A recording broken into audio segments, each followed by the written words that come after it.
Yeah, we're at 26,000 feet. We are in a vertical dive. Not a dive yet, but we've lost vertical control of our airplane.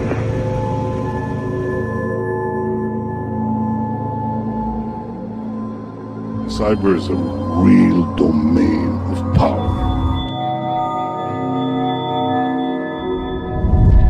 We'll be talking with Flight Captain Dan Hanley shortly, and the importance of rehashing 9/11 details will become obvious. But first, some background.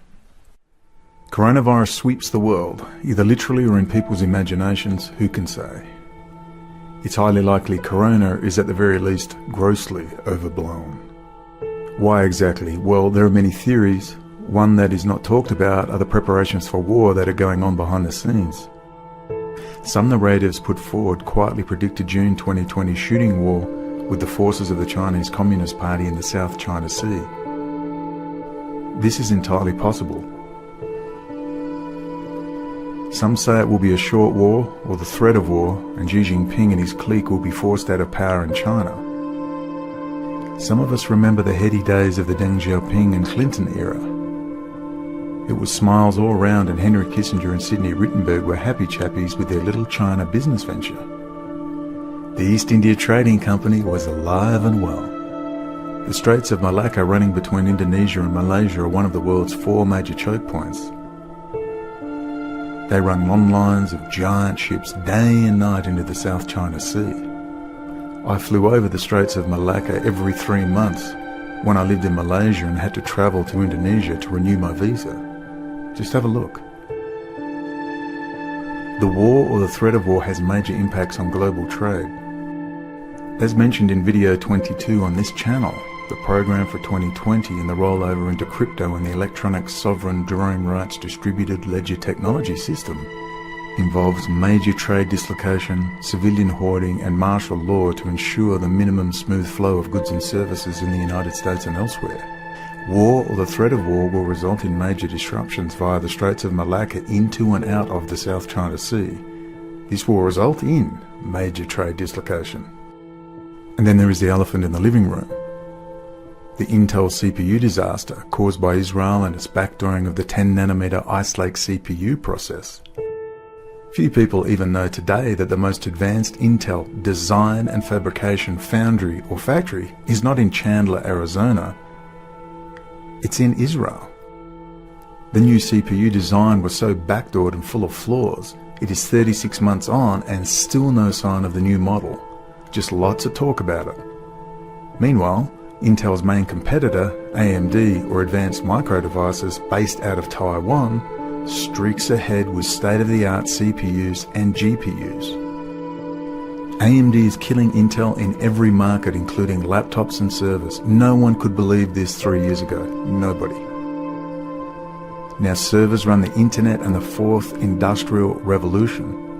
The tool shed for the future of the planet and global technological domination lies 100 miles from China and 12,000 miles from Washington, D.C.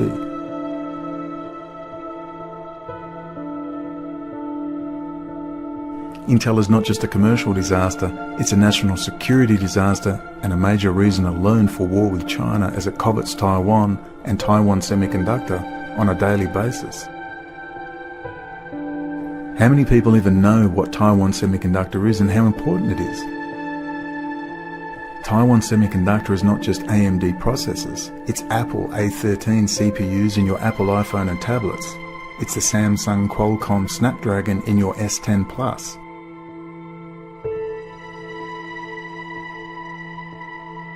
It's NVIDIA graphics accelerator chips or GPUs, and they're not just for games, they're for AI supercomputers.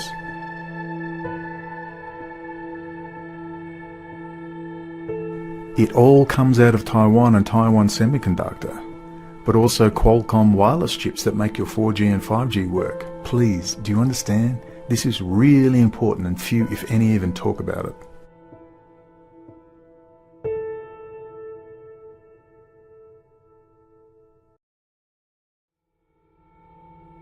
All this piled on top of the corona economic time bomb, this is going to hurt. All the way to full-blown martial law and the suspension of habeas corpus, firearms confiscation and compulsory vaccination. But by October it should all be over and major changes in the Chinese political scene will have taken place, and Xi Jinping will be gone, replaced by the next crisis actor employed by the Rothschild banking dynasty and the East India Trading Company. We presume Henry Kissinger and friends have got a casting couch going as we speak. Massive changes all through the world's political, financial and economic scene will have taken place by October.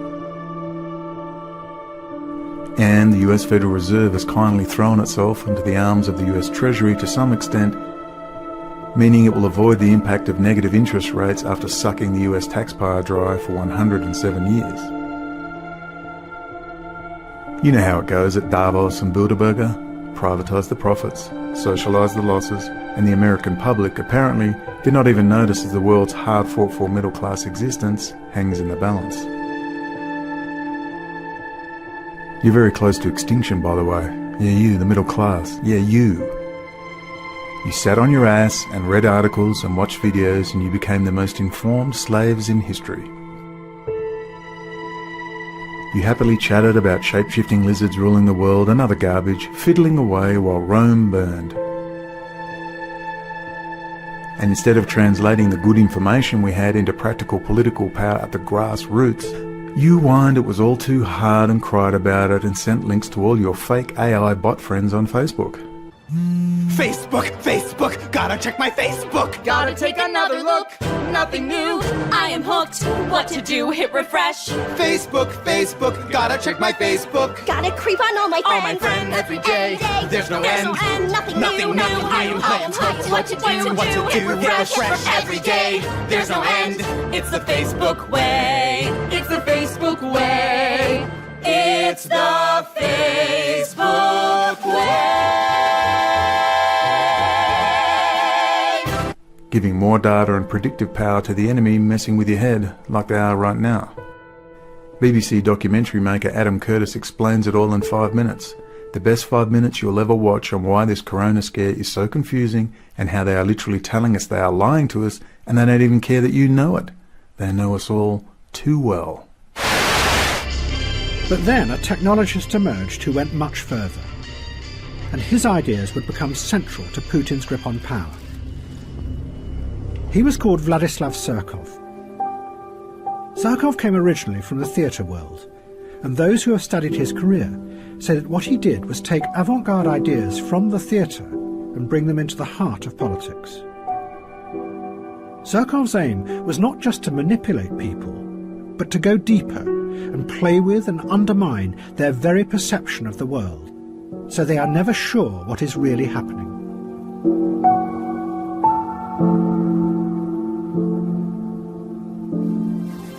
Surkov turned Russian politics into a bewildering, constantly changing piece of theatre. He used Kremlin money to sponsor all kinds of groups, from mass anti-fascist youth organisations to the very opposite, neo-Nazi skinheads. And liberal human rights groups who then attacked the government.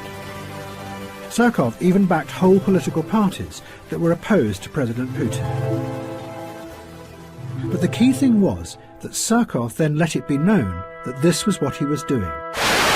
Once again this morning, the city's hospitals will be on the front lines in this war against the coronavirus. In Elmhurst, Queens, that hospital there, lines of people lining up already this morning for about the last 45 minutes. Confirmed cases, people waiting to get tested. Supplies are in demand there. Somebody said there would be hordes of people inside, that's why I didn't go in.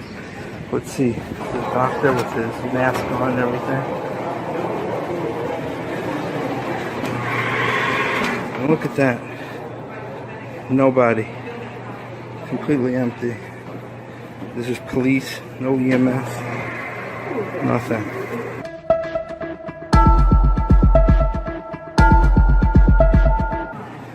Nothing, absolutely. Ghosts. That's all they got you afraid of, ghosts. With the growing number of patients as supplies dwindle, you can see barricades behind us set up here outside of the hospital to keep order here because so many have been lining up every day to get tested. Where's the long lines of the people trying to get tested? I don't see that. which meant that no one was sure what was real or what was fake in modern Russia.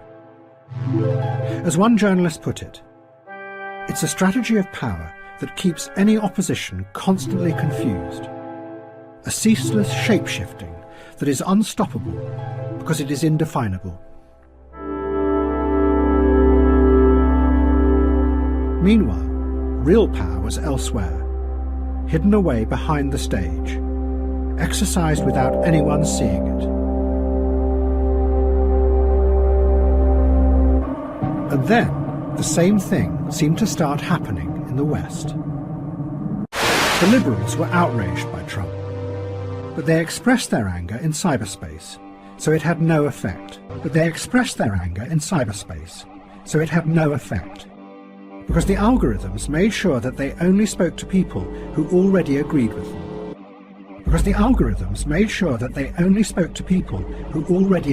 them. Instead, ironically, their waves of angry messages and tweets benefited the large corporations who ran the social media platforms.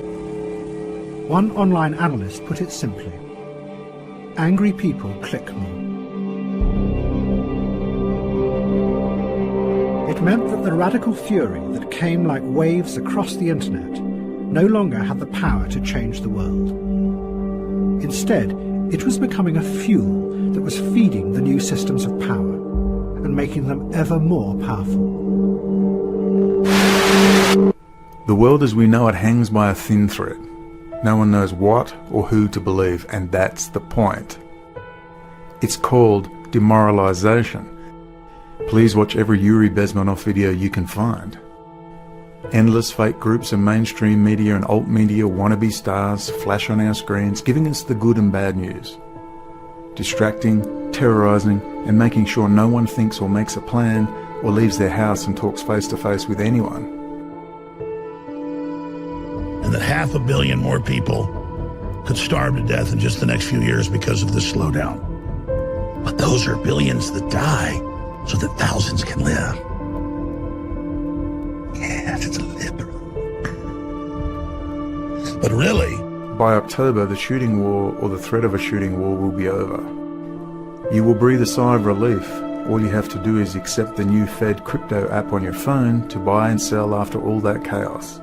Trade dislocation, hoarding and shortages, and possibly the catastrophe of no Netflix. Christmas shopping is soon, and the Fed app may well be full of crypto goodies to assuage your pain. You deserve a break from the psychological warfare, so the Fed will be handing you their goodness directly. You're gonna love the Fed. 401ks and superannuation pension funds are gone. The retail banks may not even exist anymore, but you are soothed with the promise of very nice tiny apartments in the UN Habitat Smart City Gulag. They may even be free to those who sign the electronic deal with the devil. But that's the worst case scenario. Actually, it's the low-end worst case scenario, because who knows what stunts they'll be pulling in between all the circus manoeuvrings between Corona and the US 5th and 6th Fleet and the Chinese Communist Party. Use your imagination. Whatever the tactical day-to-day details and the final result, we must keep the narratives that explain how we got here alive. Alive in ourselves, in our children, and in our communities. You can forget about the internet long-term. Draconian new laws must come into play, severely limiting the open discussion of competing information for the hearts and minds of the confused and dazed masses. With all the unemployed friends of Captain Dan Hanley, like commercial ex-military pilots, with a lot of time on their hands to contribute to some intelligent debate, that's a lot of intelligent, connected people ripe for the truth movement picking. What a harvest. Juicy. But maybe too little too late, who knows. To keep the message alive over the next 5 years, we need dissidents who know how to hoard and distribute material. Burning DVDs for local distribution is a must. Look into buying those giant 10 and 15 stacker DVD burners. They will be worth their weight in gold one day. Watch. Buy up thousands of banned DVDs. Store them away. Start burning.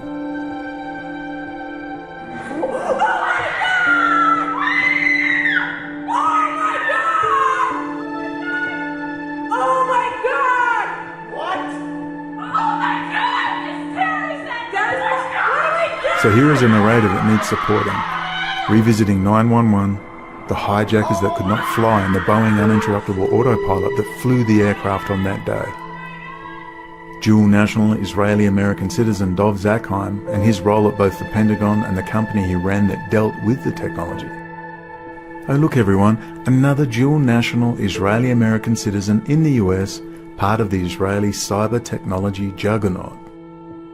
And let's not forget his friend, another dual national American-Israeli citizen, Michael Chertoff, and his role in the Department of Homeland Security and his own private company, spying on Americans in a subcontracting role. And then, entwined with all this knowledge of Israel as a cyber technology juggernaut, is Israel's deep involvement with both Russia and China on the giant Pan-Eurasian Belt and Road project. This narrative and the ongoing subversion of the United States must survive and eventually prosper. This insecurity and chaos is indeed a curse, but it may well be exactly what we need, a blessing in disguise, a thorn in the flesh, a burdensome stone. People in interesting places now find their personal, economic and physical security threatened. Many, like pilots, which is a chunk of our subject today, now find themselves out of work. This managerial class with clout and contacts are ripe for the picking, but we need the right narrative, and that does not include shape-shifting lizards and UFOs. Here, Flight Captain Dan Hanley and I rehash 9/11 and the technology and geopolitical context in which it has unfolded, all the way to today.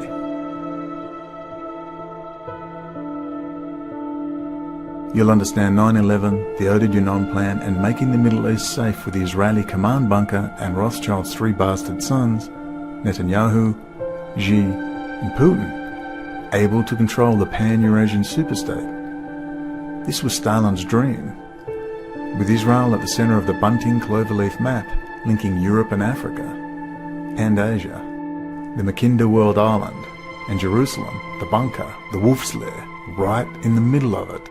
Israel, a high-technology juggernaut, stealing and transferring the US high-technology sector and dominating the world of the AI and robot surveillance state. Medical nanotechnology, virology, water technologies, and food production and distribution. You need to understand and secure this narrative, elaborate on it, and make sure it cannot be lost. Captain Dan Hanley gave his all along with Field McConnell. They have both been marginalised and targeted for having the profile and gumption to explain to the public aspects of 9/11 that clearly showed the official narrative to be impossible and fraudulent. Dan himself lost it all, including his marriage. Now let's go and speak with him. Captain Dan Hanley graduated top of his class as a pilot in the United States Navy, hunting Soviet submarines in his P-3 Orion for 10 years, based in the US, Iceland, and Sicily. In 1978, he went on to join United Airlines and flew multiple commercial passenger aircraft models until he was forced to retire in 2003 as a flight captain on a Boeing 777. Dan, like myself and many of you, suffer from big mouth disease, if you know what I mean. Dan, along with Field McConnell, highlighted the Boeing Un-interruptible autopilot and the role of the Pentagon comptroller, dual national Israeli, Dov Zakheim. In 9/11, Dov Zakheim ran the company that introduced the technology that flew those aircraft. What happened to Dan and Field McConnell reminds me of Nikki Rapana and her work exposing dual national Israeli-American spy Amitai Etzioni, aka Werner Falk, father of the communitarian movement. You start naming them, the heat comes on. Nikki Rapana is homeless in Alaska. She never got to monetize a YouTube channel and sell coffee mugs and t-shirts. So let's now revisit that issue and elaborate in this two-part interview.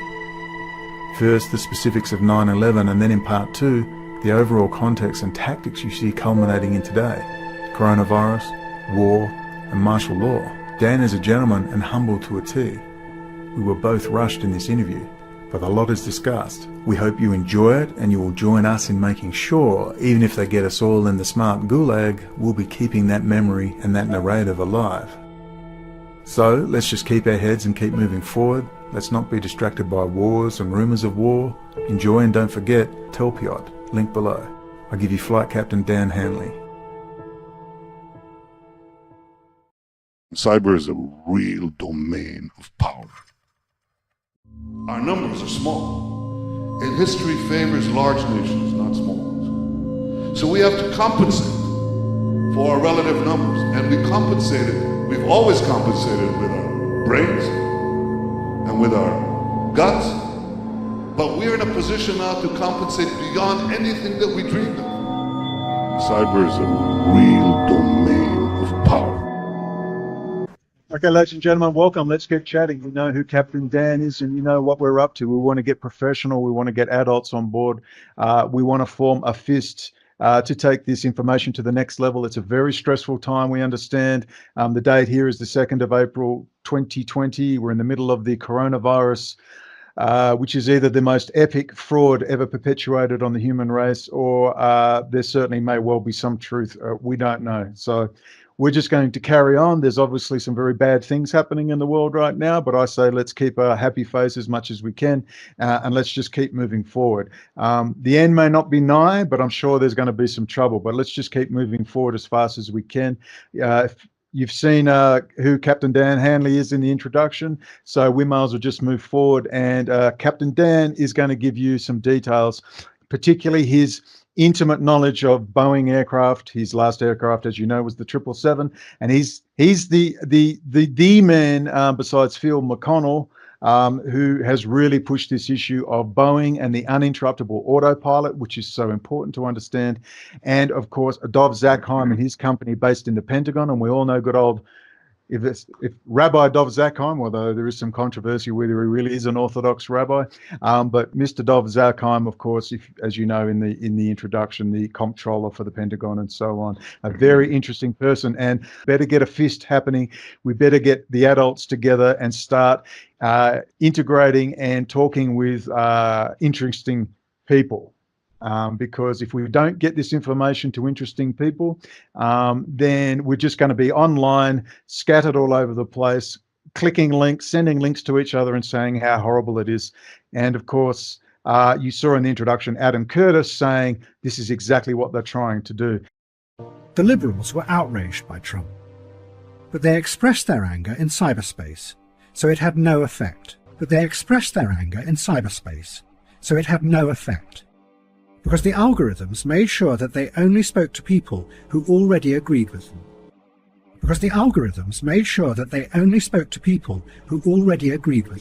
So please, I'm going to hand it over to Captain Dan Hanley. Dan, it's great speaking with you. Please take off. Tell us who you are again in detail. Okay. Well, I'm a U.S. citizen married to a Pakistani. I'm coming to you from Islamabad, Pakistan, where I've lived for 10 years. People have accused me of hiding out here, which I'm not. I'm happily married. I'm happily married and very happy with my wife and her family over here. She's a news anchor with PTV World, which is the largest TV station in Pakistan, but it's a state-run TV channel, and I've been trying to get on there for an interview without success. But anyhow, people don't know about me, so I'll give you a little bit of background information on me. I commenced flying over 50 years ago in 1968, first as a civilian pilot flying a small Cessna aircraft, such as the one we'll see the alleged Muslim hijackers flew to train to fly the Boeing 767. I got my private license, my commercial, my instrument, and my multi-engine rating by 1970. Then I went on to receive an applied math degree at Southern Illinois University. And when I got out, the Vietnam War was still raging. And rather than get drafted, and I'd spent a lot of money, I worked my way through school. I decided I was going to go into naval aviation. So I got into flying the P-3 Orion aircraft. And for people that don't know what kind of aircraft that is, it's a 4-engine turboprop. And during the 70s, we tracked Soviet submarines during the Cold War. And over a cumulative period of 10 years, I did some reserve time flying the airplane. That's what I flew in the Navy. But in 1978, I was hired by United Airlines as a pilot. And over the next 25 years, I flew about 7 different aircraft. I could get into that a little bit later, maybe. But in 2002, 2003, I began reporting to the company holes in the aviation safety and security system, among other issues. At that time, I didn't believe these poorly trained pilots could have flown the aircraft, but I wasn't reporting that at the time. Long story short, I was forced into an illegal and wrongful early retirement 11 years prior to my mandatory retirement age of 65 in December 2003. So over a career span of 35 years, I flew 15 different type of aircraft, accumulating over 20,000 flight hours.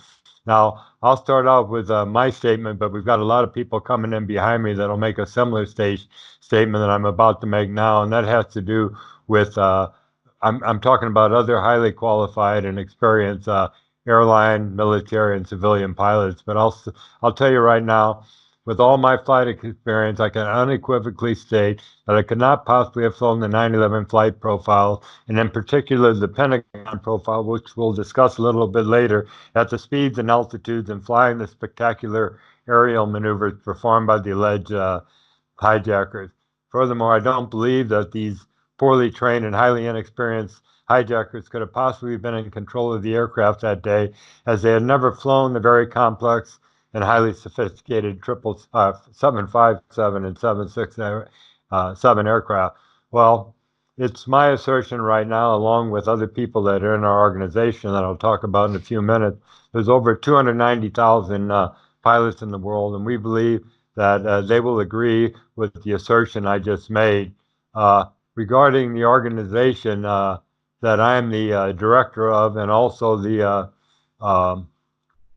international public spokesperson of sorts for, we got a website, and it's at 911pilots.org, and I'll repeat that throughout because we want not just pilots to come to our website, but the general public as well, to educate them on the information there that is essentially contained within 4 or 5 pages. It doesn't look like very much reading, but there's a wealth of material on the website.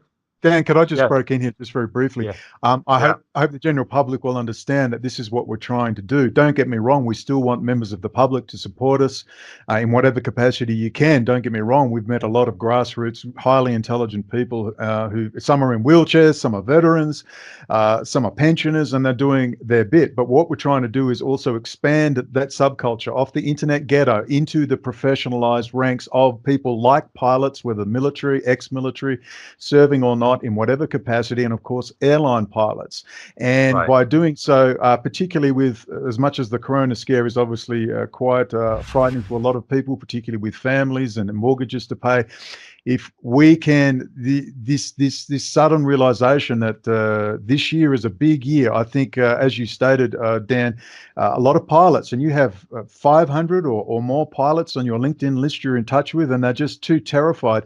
Could you just go on and maybe extrapolate on the fact that pilots now may well be at a point where they've got nothing to lose? And do you feel that this coronavirus may well mean we could get people who would previously be very tentative about joining with us? Do you think this is a good opportunity? Well, I'm glad you brought that up, because initially I thought all I was going to get was retired airline or military pilots, and I wound up getting both. Retired, they were military and airline pilots, but now we're starting to see active pilots trickle in every day as we expand readership on the website. So yes, I agree with you that people normally, airline pilots, they look around and see what happened to me or Field McConnell, who was, I'll talk about him a little bit later, but they try to medically ground him as well.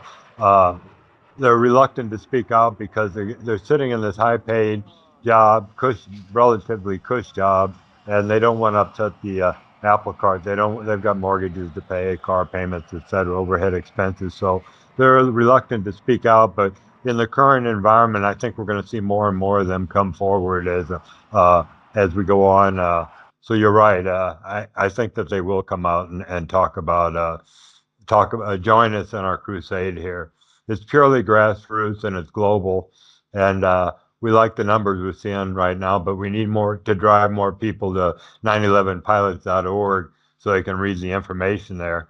But Brendon, if you like, I'd like to walk people through the pages of the website, because I can cover important points that we're going to discuss here today, and just give them an overview of what's on the website so they come to it and read up in detail what we have there for them. Yeah, please go ahead, Dan. Oh, okay. Well, if you go to 911pilots.org, the first thing that pops up is our home screen, and welcomes you to 911pilots.org. The second slide shows terrified people in New York on 9/11 looking up at the towers as they're coming down, and we're demanding the truth about 9/11. And this pretty much summarizes the goals of our group. We said injustice for the world. And then we asked the question, could unskilled pilots do this? And it's a picture of a United 175 hitting the second tower and blowing out the other side. And the last slide is a picture of a cockpit saying highly skilled pilots couldn't. And that's the whole thrust of what this website's all about. We're saying that the unskilled pilots couldn't have flown the profiles, and we're trying to get pilots to come in and agree with it. So if you scroll down from the slideshow, it says who I am, and that we're trying to get these highly trained and experienced civilian military airline pilots, whether they're active or retired from around the world, and that's what's coming in right now, who would be willing to examine available evidence in this website, because 9/11 occurred almost 20 years ago, and they don't know flight numbers, they don't know the profiles, they don't know anything about the uninterruptible autopilot or the experience level of the hijackers. And that's what we're starting to introduce, and not just pilots to, but the general public.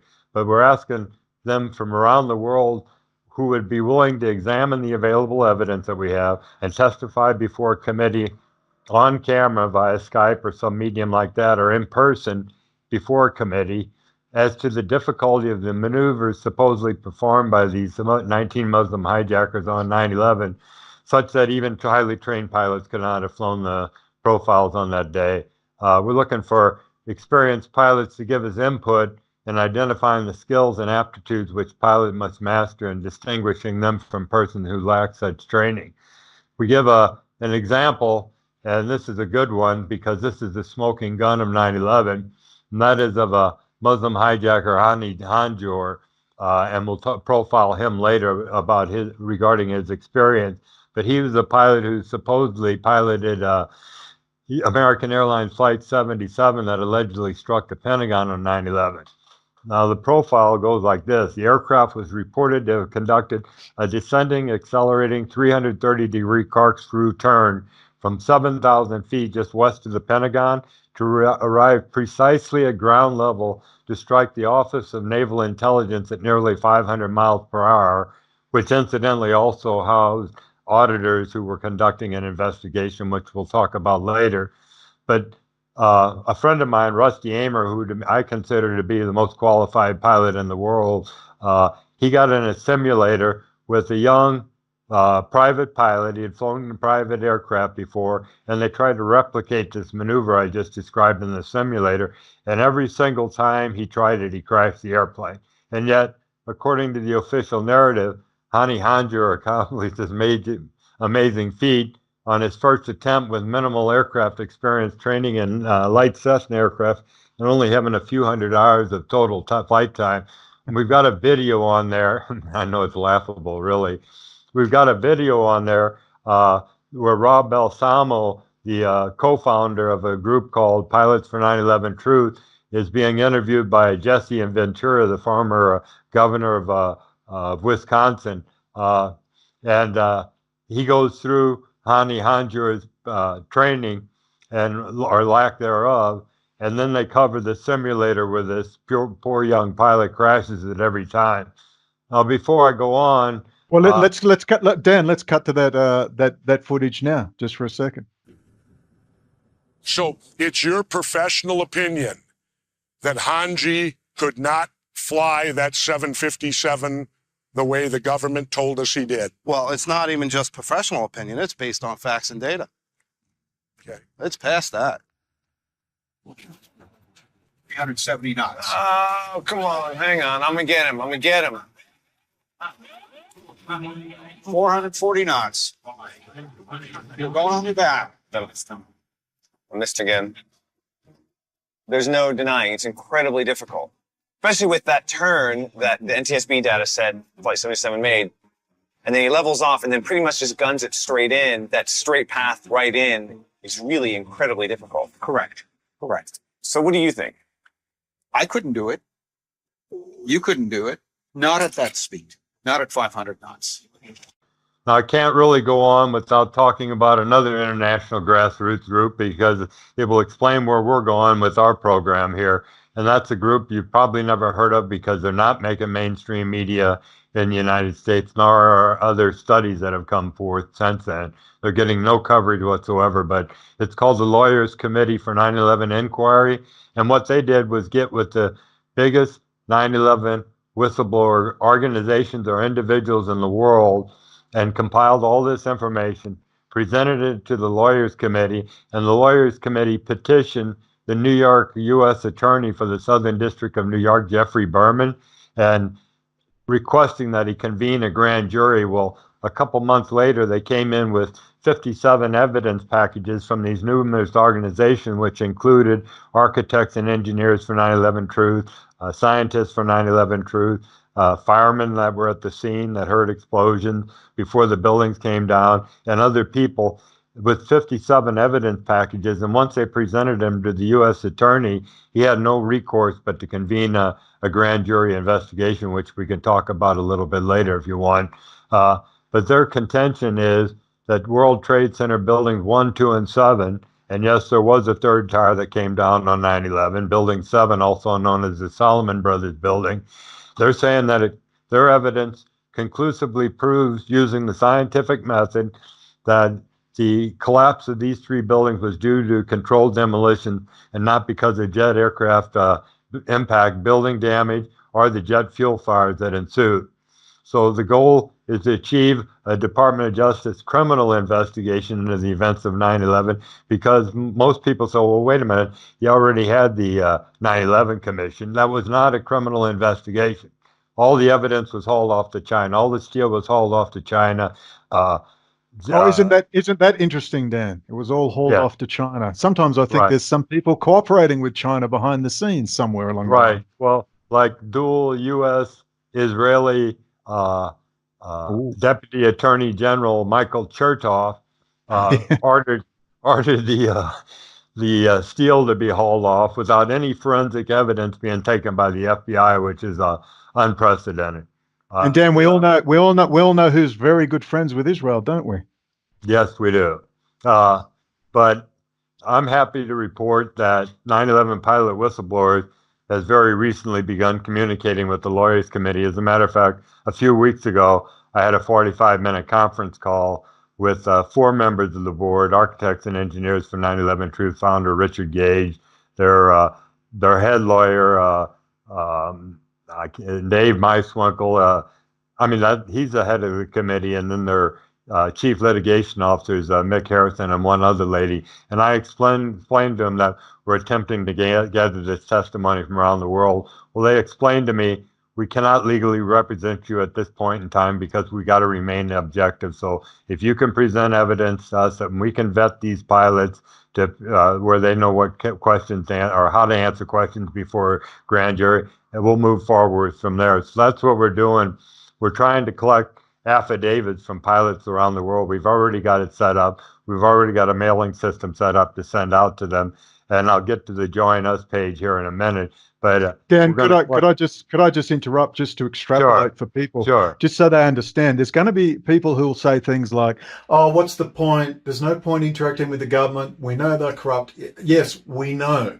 The point is, number one, ethically and morally and legally, you have to go through official channels first. You walk and chew gum. We do official channels. We also do unofficial channels. And I'd just like to remind viewers who think 9/11 is still irrelevant, I sort of understand it's been done to death. Nothing's changed. Why is that? Well, we've gone into that, Adam Curtis. We're just clicking links around the place. No one is engaging properly with government departments. We have no faith in our government departments anymore. The vast majority of the employees are good, honest people with mortgages and kids just like you. They're going to die just like us. They're going to catch corona possibly just like us. So that's not the problem. The problem are people like Dave Frasca. Dave Frasca was the head of the Muslim fundamentalist unit for the FBI. And Dave Frasca, one guy, just one guy. Dan, I'm not sure if you're aware with this, but Dave Frasca was the one named by 5 separate FBI investigations into the Venice flying circus, as Daniel Hopsicker would call it. Muhammad Atta and the gang were learning to fly, and 5 separate investigations were quashed. Lead story in the Washington Post, FBI was warned about Moussaoui. An FBI agent who interrogated Zacarias Moussaoui before 9/11, 2001, warned his supervisors more than 70 times that Moussaoui was a terrorist and spelled out his suspicions that the al-Qaeda operative was plotting to hijack an airplane. According to federal court testimony yesterday, Agent Harry Samet told jurors at Moussaoui's death penalty trial that his efforts to secure a warrant to search Moussaoui's belongings were frustrated at every turn by FBI officials he accused of criminal negligence. Samet said he sought help from a colleague, writing that he was so desperate to get into Moussaoui's computer, "I'll take anything." By one man. So you had 5 very honest, decent FBI agent groups saying, oi, there's something going on in Venice, Florida at these flight schools. And one guy, Dave Fresca, and you're going to be hard to find a lot of information on him, quash those investigations. So I just want to get across to people, engaging with official people, even if you don't get the immediate public response you so desire, you know, a thumbs up, a click, a thank you, a parade, you are injecting, like the coronavirus, we're injecting the truth coronavirus. This is about SAS Campbell Barracks, Leon Wind, Variant. Timothy, you told me that Variant does your local and national, your local police intercepts. An Israeli intelligence front. Pop you in the car. Yeah, I know you are, Tim. You, Tim. Okay. I'll tell you. Into those departments, and they talk, and I know this firsthand, and I don't want to interrupt too much, Dan, but I just think it's important to get across to people this sort of official adult engagement is necessary. We can walk and we can chew gum. We can do both official and unofficial grassroots. Dan, I don't want to interrupt too much, but I thought that was very important to raise. Please do. Anything you have to say, just jump in and I'll shut up here. But this will be a true test of the U.S. justice system. And for those of you who aren't familiar with grand jury investigations, in this case, they convene 23 jurists, and the U.S. attorney or his assistant presents evidence to them. And this jury has super subpoena power. They can request the U.S. attorney to bring anyone in before them and for questioning. And we're hoping that people like Dobbs Ockheim or Larry Silverstein, et cetera, once evidence is presented, are brought before the grand jury. But they're very secretive. They're conducted in secret, and that jurors can't talk to one another outside the room. If you testify as a witness before the grand jury, you're not even allowed to say that. So where the status of the Lawyers Committee case is right now, we do not know because they're secretive. And the Lawyers Committee is getting ready to sue the Justice Department because it doesn't appear this grand jury is moving forward after a few months here. But the Justice Department right now is hiding behind a law saying we don't have to provide you with proof that we're conducting this thing. So we're going to follow with them, hoping we'll get a grand jury investigation and get these pilots before the jurists saying we couldn't have flown the airplanes themselves. So that's pretty much what we're doing. That's pretty much sums it up.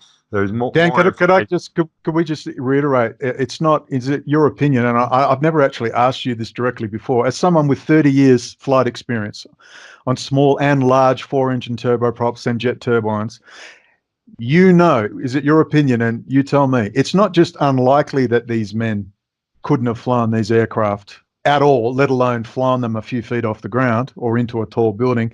You're saying it is literally impossible for them to have done this. Yes, because we'll get into the speeds later, but the speeds at which they were flying exceeded what's called a never exceed speed by 120 to 140 miles an hour. I'll use miles per hour instead of knots, but in that instance, the plane itself would have come apart. We've got engineers looking at how that could, they got this off radar data, how they could possibly be flying these 57s and 67s that fast. But it is impossible that these pilots perform these maneuvers. And we're going to have highly experienced pilots, like one of the guys I have is a Pakistani who has 50 years flight experience. He's still training his student pilots. He was a wing commander in the Pakistan Air Force, and he went to join Pakistan International Airlines and worked his way up to a 747 captain. And I had a program called 9/11 Pilot Whistleblower that he co-hosted. When I asked him the question, Hadi, could you have flown the profile? He laughed at me. He says, of course I could. And they couldn't either. So that's the response we're getting from people here. So if you're not just a pilot, but if you remember the general public, we've got a click here on the home page, but also if you go to the top of the page, it says join us. And when you do that, when you click on that, it takes you to a page, and we made it super simple to fill out just because people they look at forms and don't like to fill it out. It asks for your first name, last name, email address, the country you live in, so we can get the country code in case we want to call you, your phone number, and then there's a comments box at the bottom where the general public we've been noticing are making comments regarding what we're doing. But for pilots, we're asking them that they fill in their aircraft type, how many hours they've flown, and their background experience, so we can vet them. But we're also looking for aircraft mechanics, engineers, etc., because we'll pass your names on to the lawyers committee, because they're also investigating what happened with United 93 over in Shanksville, Pennsylvania, what happened, whether or not these airplanes could have performed these maneuvers. So if you're an engineer or a mechanic of sorts, like Paul is, I just talked to this morning, he's going to contact the lawyers committee. So the bottom line is this: why are we doing this? Because millions of people have been killed, maimed, and are displaced from their homelands as a direct result of these horrific crimes of 9/11, and we're demanding that justice be served and bringing those responsible to a court of justice through a thorough criminal investigation by the U.S. Department of Justice. So if you go up to the top of the website page, there's a drop-down menu, and the first thing you see is our motto, which is, quote, patriotism and freedom of speech and action. And it plays a nice national anthem song there with American flags. But we believe what we're doing is patriotic, and we still believe we have a First Amendment freedom of speech rights, that we're speaking out when we see something wrong with our government. And we also have the second page of the drop-down menu is a memorial to the 8 pilots and 26 flight attendants who lost their lives on September 2001, and we got a picture of them there saying, may they rest in peace. But these next 4 pages we get into here. The first one, you look at photos of a Cessna 172 cockpit, which was the primary flight training aircraft of the 9/11 hijackers. Now, what I want to point out here, when you're looking at them, is note the instruments are the old round dial instruments that I even trained on this type of aircraft with the round dials back when I started flying in the late 60s. And the co-pilot side doesn't even have any, and there's a few knobs on the bottom that you'll notice was a throttle and the mixture and a few other knobs. But then we contrast that with the photo of the cockpit of the 767. So the 757 and 767 are very similar in cockpit design. So when you look at it, 57 looks about the same. And the first thing you notice is a conglomeration of knobs, dials, switches, instrumentation. And the instrumentation you're looking at there is a CRT display, and there's a wealth of information on there. But the primary navigation system for this aircraft are the 2 flight management computers you see on the center console there. They wouldn't have a clue, number one, what they were looking at on the instruments, and number two, how to operate the flight management computers for navigation. And yet we're asked to believe that these guys who had never seen this cockpit, never had any training on it, were able to hop up in the cockpit, slit the pilot's throat, pull them out of the seat, jump in there and able to fly them at the profiles that they did. And then we ask at the bottom, do you notice any subtle differences? So the second page on there are the hijackers themselves. And again, we reiterate that they only trained in light single engine aircraft. A few had some multi-engine time, but most didn't have more than probably about 250, 300 hours. And we emphasize that they were able to hit their targets at 400 to 500 knots on the first attempt. So we didn't profile the 2 that hit the tires that much because not a lot can be said. As a matter of fact, American Flight 11 that allegedly hit the north tower, the first plane to hit, he was a guy named Mohammed Atta. He was an Egyptian, and he was supposedly the ringleader for the hijackers. Age 33, commenced flying in June 2000, about 15 months before 9/11, and he got his commercial and instrument rating, and he hit the tower supposedly at 465 miles per hour. the flight path was basically a straight-in approach from the north into the tower at an incredible speed, but the only indications we have that an airplane actually hit the tower was the, I don't know if I'll pronounce them as the Claudette brothers or Claudette brothers, were filming a Yes, I think it's document. Claude. Yeah. Claudette brothers. Yeah. They We swung forgot their those. camera. We forgot those lucky Frenchmen who are in the right place at the right time. I mean, synchronicity does happen. Divine providence does happen. But it is a little suspicious. But yeah, the Norday. I think it's Norday brothers. Okay, Norday. With that famous, that famous Yeah. footage. If they hadn't been there, we would have literally no footage of the first aircraft hitting. Right. So here's what the analogy that I didn't come up with this originally. Someone else told it to me, and I agree with them. But the precision required, the execution to execute the maneuver performed to hit the North Tower is equivalent to jumping in a large semi-tractor trailer truck, having never driven it before, accelerating it to over 500 miles per hour, and driving it through a Jiffy Lube without scraping the sides of the truck and without ever having driven it before. So the whole scenario is absurd. That's how precise he would have had to been to hit the thing. The second hijacker, his name is Marwan al-Shehi. He's from the UAE. He was the pilot on the United. Dan, could I just go interject ahead. 1 second more? Muhammad Atta, people forget, Muhammad Atta's best friends weren't fellow Arab Muslims, they were Germans. Daniel Hopsicker from Mad Cow Productions did an excellent video. He was a former NBC producer, an old hand, a really old hand, who went down to Venice and interviewed people. He was the first to break the fact that Muhammad Atta was a cocaine addict who hung out at strip clubs. Daniel Hopsicker interviewed Muhammad Atta's girlfriend, who he strangled cats in front of her. He was obviously half a loon, probably a typical drug addict cocaine behavior, which would explain Muhammad Atta's 1,000-yard stare people talk about. That can come about with cocaine abuse. And his friends were all Germans. People forget this. And he spent a lot of time, I believe it was at Hanover, Germany. I can't remember exactly where he spent time.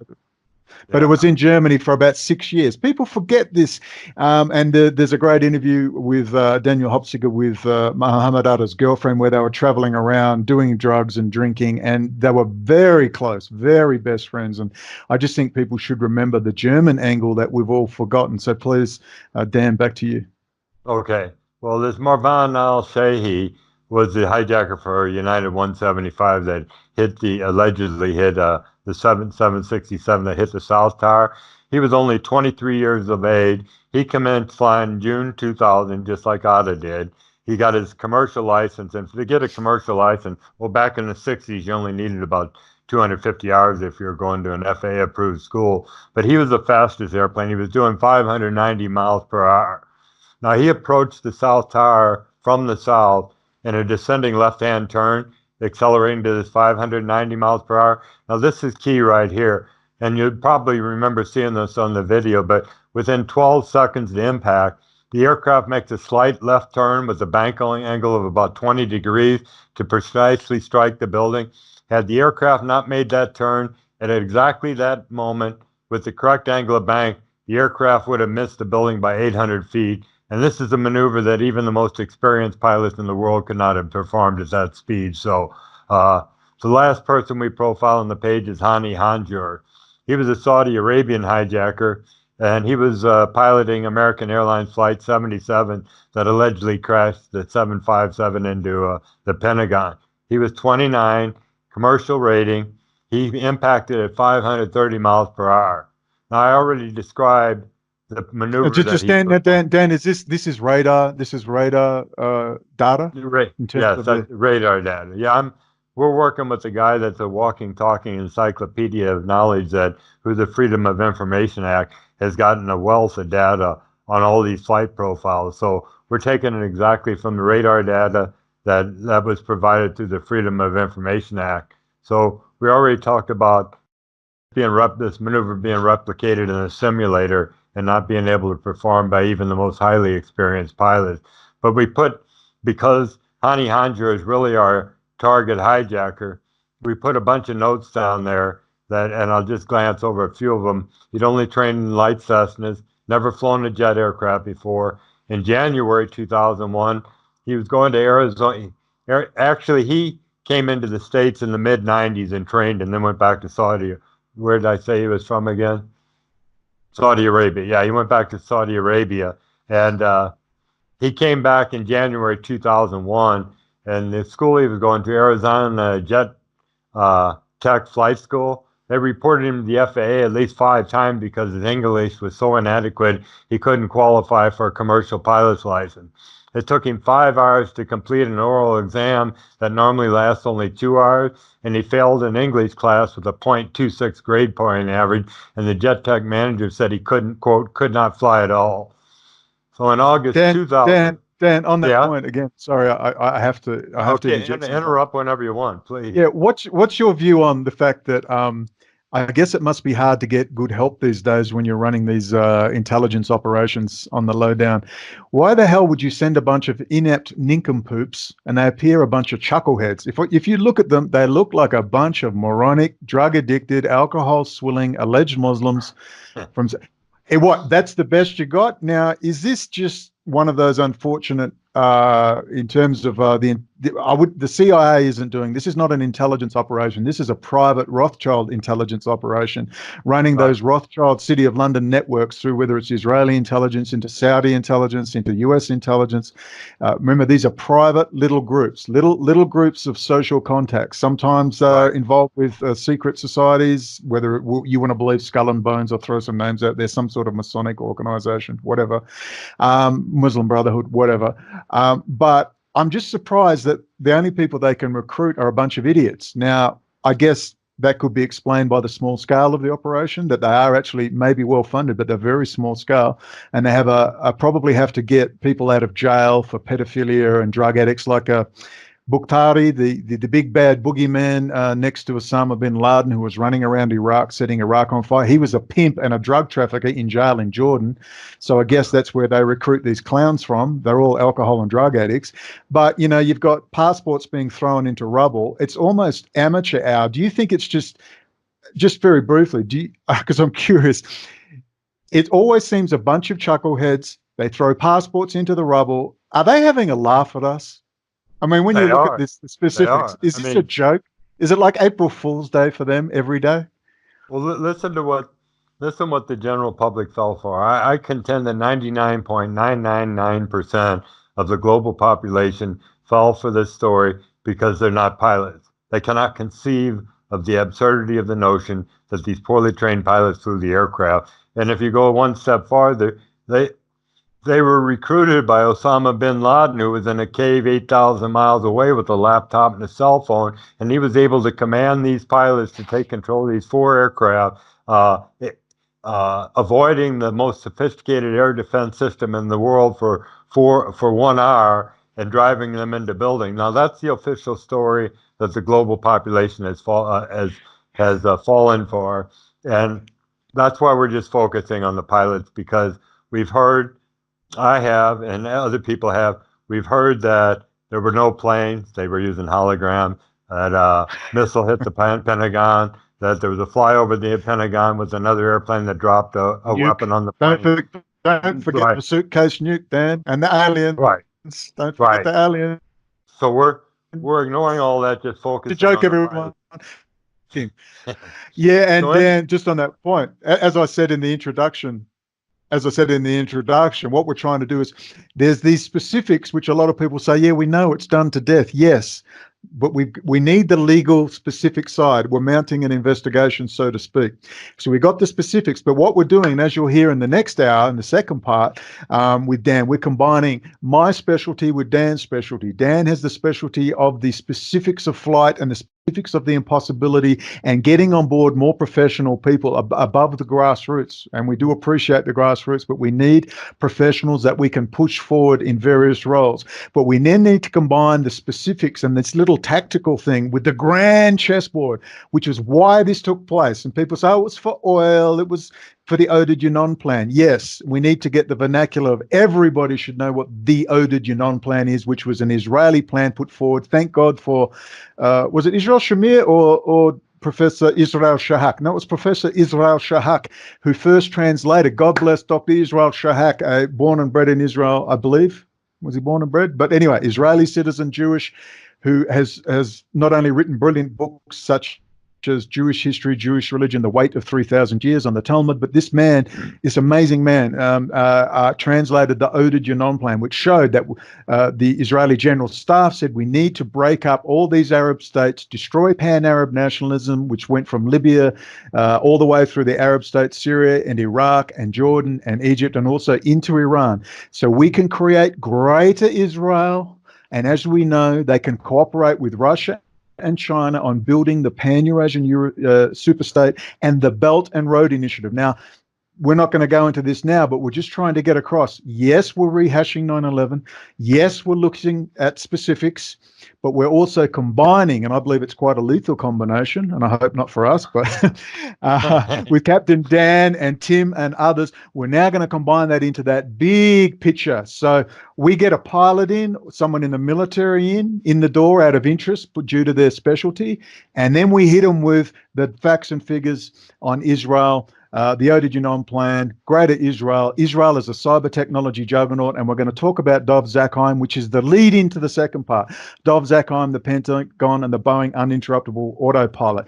We just wanted to point that out for a lot of people who are probably thinking, we've done this. Can we move on? No, we need to keep this in our heads, and then we need to put it in the context of this grand geostrategic plan. Back to you, Dan. Sorry to interrupt, but I thought that was important. No, that is important. So going on with these notes, in August 2001, now mind you, this is just 1 month prior to 9/11, Hanjour wanted to begin making cross-country flights to test security, and he supposedly tried to rent a plane from Freeway Airport in Maryland. They declined. They wouldn't allow him to even rent a Cessna 172 because he exhibited difficulty in controlling and landing this single-engine airplane. According to the 9/11 Commission, now this should be legitimate, Hanjour began his training in earnest, but in reality, while he's at flight school, he never finished the coursework required to get a certificate to be able to fly a single-engine aircraft. The New York Times reported that he was a lackadaisical student who often cut class and never displayed the passion so common among budding commercial airline pilots. I'm quoting these. ABC reported that when he returned to flight school, he was trying for his private pilot's license, but according to one of his instructors, he was a very poor student who skipped homework and missed flights. The school's attorney said that when Hanjour reapplied later in 2000, we declined to provide him training because he didn't think he was a good enough student when he was there in 1996 and 97. The school's owner described him as a weak student who was wasting our resources. He said that one of the first accomplishments of someone in flight school is to fly a plane without an instructor. And finally, the Chicago Tribune reported that at the school, a flight instructor said that Hanjour left an impression of being unimpressive. He is making weak progress, and that came from the president of the school. So in a nutshell, those are the three hijackers we're focusing on, in particular Hani Hanjour, and that's about all that's on that page. And then the next page is a friend of mine that I've known since 2006. Some of you may have heard of him. His name is Captain Phil McConnell. Now, I had a big email system before Twitter and Facebook and all these social media platforms took off, called Whistleblowing Airline Employees Association. It was an email network.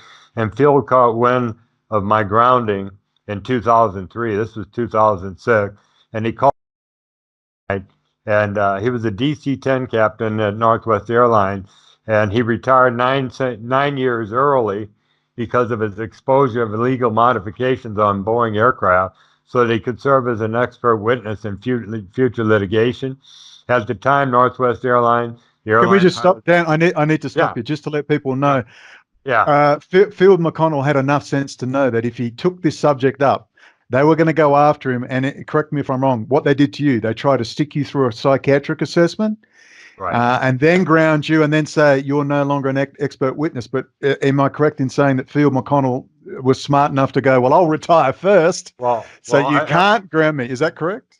Yeah, well, he called me and said, Mr. Hanjour, my name's Dan, Phil, what's up? And he starts explaining to me right where he was, and he was right at the point where those three organizations, Northwest and the Airline Pilots Association, the FAA, were attempting to force him to see this notorious FAA psychiatrist, Dr. James Elliott, in Los Angeles, in an attempt to ground him for life as a pilot on psychological grounds. And I said, Phil, don't go, it's a setup. And I explained to him what happened. And it was either the next day or 2 days later, he put in for an early retirement. Now, I lost about $4 million with what they did to me. He lost about the same amount of money because we had to retire early and we lost it all in pay, pension, and stock.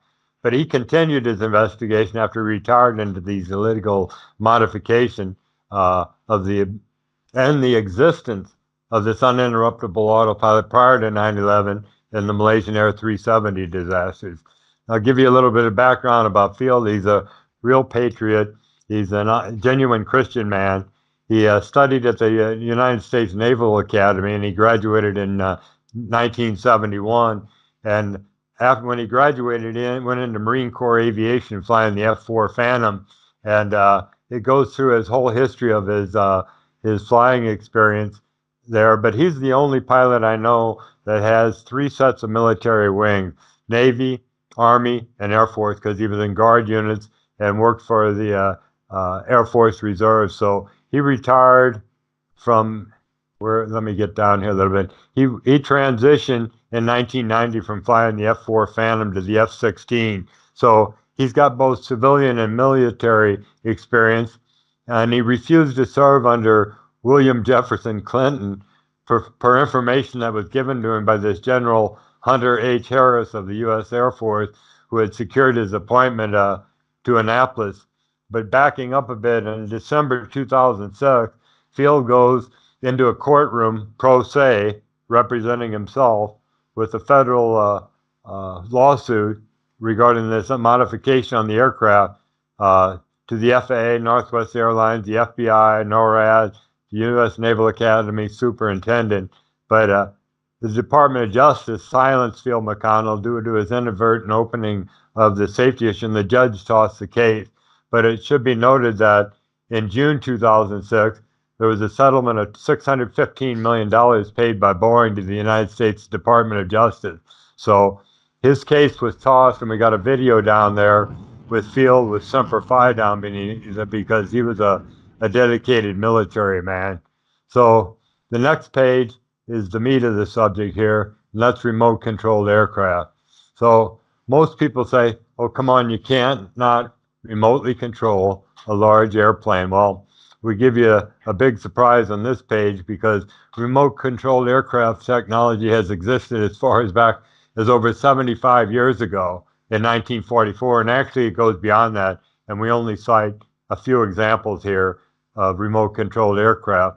So in 1944, towards the end of World War II, the U.S. military launched an Operation Aphrodite. What they did was got out old B-24s and PBY-4s to lessen the weight of the aircraft, and then they loaded them up with 30,000 pounds of Torpex, which is a highly incendiary compound. Now, you'll see in this short video that we have down below that pilots were required to make the takeoff, but once they got airborne, they bail out. They parachute out of the aircraft while the aircraft was high overhead. Hey Dan, who flew one of those and died? Was that Kennedy or something? A brother? Yeah, as a matter of fact, there's a short video down there, and that's exactly what we in Joe Kennedy, John Kennedy's older brother. What happened was he made the takeoff, but the aircraft blew up before he was able to bail out of the airplane. So there's a short 5-minute video clip down there describing that in 1944 they were remotely controlling airplanes. Now you jump ahead 40 years to 1984, due to rapidly advancing technology, the FAA and NASA conducted a joint crash test experiment in a remote location. And what they were doing was they wanted to test crew and passenger survivability in the event of an aircraft crash landing. They used a large 4-engine jet aircraft, a B-720. They didn't have any pilots or passengers on board. The aircraft was remotely guided to take off. They flew around the traffic pattern 6 times, auto-landing it every time before they intentionally crash landed the aircraft. We got a picture of how big the Boeing 720 aircraft is, and we have a real short film clip showing the aircraft actually coming in for the final crash landing. You'll notice that the wings are tipping left or right, but they intentionally crash landed the airplane. That was being remotely controlled. Now, jump ahead 2 decades to the mid-1990s. This system was developed and produced called the Un-interruptible autopilot. Now, the design purpose of this system was to prevent would-be hijackers from commandeering a commercial jet aircraft in flight by remotely taking control of the aircraft autopilot and flight navigation system and routing to an airport where a safe auto landing could be made. Now, this is important here. Once this system is engaged remotely, the pilots can't disconnect the autopilot or navigation system by any means, and they're along for the ride. Now, one way of engaging an autopilot is just push a switch in the center panel and it turns it on. There's 4 ways of disengaging it. Push that switch again, or there's a red button on the yoke or the steering wheel, we call it as pilots. Press that, that'll disengage it. You apply a 70-pound force on the yoke, trying to override the autopilot, that'll disengage. And the last thing is pulling a circuit breaker on the system. Well, once this remote system takes control of the aircraft, none of those work. You can't disconnect the system. You're along for the ride. And that's what we allege occurred on 9/11. Now, does this system really exist? Yes. Proof is given by a Wikipedia article we link you to there. It was a picture of Boeing Honeywell uninterruptible autopilot. And if you just Google uninterruptible autopilot, and the first thing that pops up is this LinkedIn article. And it states, it's sort of misleading because it says Boeing stated patent this system in 2006, and I've had people come back to me and say, look, it wasn't developed till 2006. Well, we got proof otherwise. It may be true. There's very strong evidence to prove that it was developed and produced in the mid-90s prior to 9/11, excuse me. And it's given by... Dan, I hate to interrupt you, but I have to interrupt on this point. Okay. To anyone that says, well, where's the evidence? Where's the presidential sign form which says we have uninterruptible autopilots? Please extrapolate using your own mind. It's called your head and brain cells. They're up here. If you're flying automated bombs, was it B-29s, B-24s in the Second World War? Yeah. B-24s on automatic pilot in the 1940s, I'm sure you can extrapolate that they can run uninterruptible autopilots in the 1990s. And I always use this point. The American Air Force under Skunk Works and Mr. Kelly at Skunk Works at Lockheed developed the all-titanium turbo ramjet miracle aircraft, the SR-71 Blackbird or Harbour, in 1963. So we can all look at a piece of information, and if that is true, then this is also true, or at least very possible. So even if we don't have the smoking gun proof, I think we can all use our brains and say if you can have a B-24 automatic flying bomb in the 1940s, in 2001, you can have a fully automated commercial aircraft. Sorry, Dan, I just wanted to make that point. Oh, that's a very good point, Brendon. But what we've got on the website here, there's this grassroots group I mentioned before, Pilots for 9/11 Truth. We've got a link here. It's an MP3 audio only, but co-founder Rob Balsamo interviews Wayne Anderson, who was a seasoned avionics technician, and he admits during 95, 96 time frame that he actually worked on this system. They were on the ground testing the autopilot system on the aircraft, doing a bench test on it, and there was a gentleman that they didn't know who he was in the maintenance control room with a laptop, and they tried to pull every circuit breaker on the airplane, and they couldn't disconnect this system. So somehow it was backdoored, bypassing the normal methods of disconnecting the autopilot. So we're going to talk about Dov Zakheim here shortly, but we got a video on him, and we've got a James Corbett video on uninterruptible autopilots, and also an interview by Christopher Boleyn, who all describe in detail the system. So yes, it does exist. Yes, we attest that it was used on 9/11, and there's one page we can get to last, but we've got a page that's going to be entitled Israel, and I'll talk about that in a minute.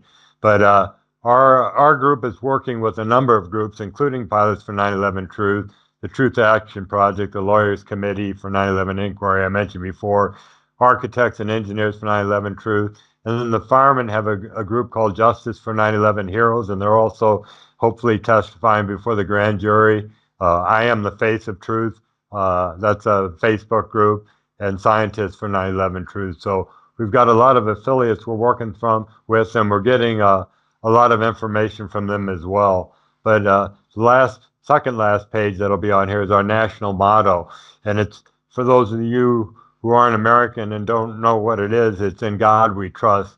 And we said America is based on the religious beliefs of our founding fathers, and it's essentially a Christian nation established on Christian principles.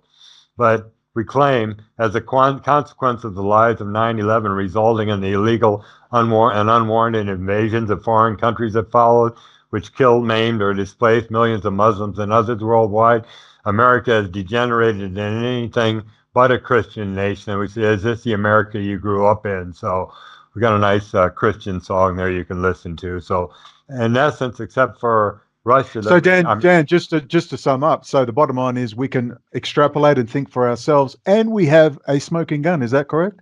We actually have a smoking gun, which shows the automatic flying system was in place in the 1990s, or at least being tested in the mid 1990s. Is that a good summary? That is a good summary. And we also are going to have experienced pilots come in over the top of me and say they couldn't have done it themselves. So that's what they'd be testing. And so, what was the name of the gentleman? Just to sum up again, the gentleman who was doing the testing in the mid 1990s. Oh, Wayne Anderson. He was an avionics technician. So right.